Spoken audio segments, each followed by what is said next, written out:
In today's video, I'm going to teach you how to have two button colors in one section in Squarespace. If you want to place two buttons side by side and make them display in different colors, Squarespace gives you a simple way to do that through the button styles. The key is to add a button block that includes two buttons, then assign a different style to one of them so they don't both look the same. Let's go through it together. Start by opening the section where you want the buttons to appear, then click on Add Block. This is where you'll insert the content element that holds your buttons. If you're editing an existing page, make sure you're in the correct section before adding anything so the buttons appear exactly where you want them. Next, choose the button block. When you add it, make sure to create two buttons inside that same block. This is important because the goal here is to have both buttons in one section while still giving them different visual styles.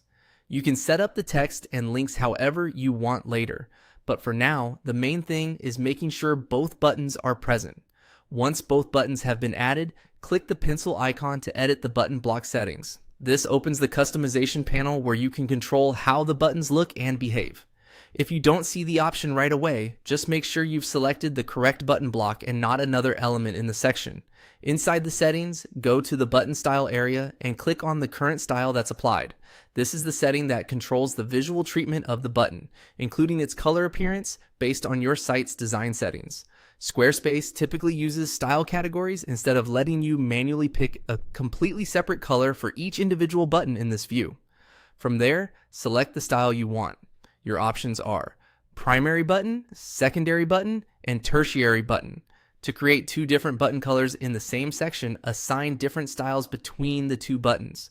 For example, one button can use the primary style while the other uses the secondary or tertiary style. That contrast is what creates the two color effect. As a quick tip, if the colors don't look different enough, that usually means your site's overall button design settings may need adjustment. But the method itself is simply choosing different button style options for each button in the block, and that's it. Once you apply those styles, you'll have two buttons in one Squarespace section with different button colors, giving your layout cleaner and more intentional call to action design.